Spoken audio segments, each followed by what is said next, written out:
হাই friends, মই ৰং চেনেলত সম্প্ৰচাৰিত হৈ থকা পবিতৰা ধাৰাবাহিকখনৰ আজিৰ খণ্ডটো চাবলৈ বহুত বেছি ভাল লাগিব, কিয়নো আজিৰ খণ্ডটোত জোনৰ মাকে চন্দিকাৰ কথা মতে কাম কৰি পকাত পৰি থাকিব আৰু জোনে মাকক পৰি থকাত সি চন্দিকাৰ ওচৰলৈ যাব।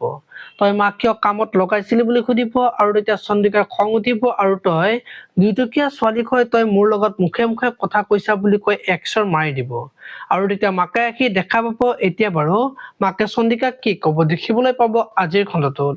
এইফালে আকৌ জোন আৰু মাক অখিৰণৰ মাকৰ ওচৰলৈ যাব আৰু আমি এইখন ঘৰত থাকিব নোৱাৰিম, পৰিস্থিতিৰ সৈতে মিলিবলৈ বহুত চেষ্টা কৰিলো কিন্তু নোৱাৰিলো বুলি মাকক কৈ মাক আৰু জোন ঘৰ এৰি গুচি যাবলৈ ওলাব। এতিয়া বাৰু মাকে জোনক ৰখাবলৈ চেষ্টা কৰিবনে দেখিবলৈ পাব আজিৰ খণ্ডটোত। আনফালে আকৌ চন্দিকা আজি জুৰিক ফোন কৰিব আৰু আমাৰ কাম হৈ গ'ল, জোন আৰু মাক ঘৰ এৰি একেবাৰে গুচি গ'ল বুলি কৈ থকা দেখিবলৈ পাব। আৰু আজি নিভানে পুলিচজনক পইচা দিব আৰু এইখিনি ৰাখক, আপোনাক মই মিছা কথা কবলৈ নহয় সঁচা কথা কবলৈকে টকা দিছো বুলি কোৱা দেখিবলৈ পাব। আপোনালোকে পবিতৰা ধাৰাবাহিকখন চাই কেনেকুৱা পায় কমেন্ট কৰি জনাব আৰু যদি আপোনালোকে এতিয়ালৈকে চেনেলটো ছাবস্ক্ৰাইব কৰা নাই তেতিয়াহ'লে চেনেলটো ছাবস্ক্ৰাইব কৰি ভিডিঅ'টোত এটা লাইক কৰি দিব। ধন্যবাদ।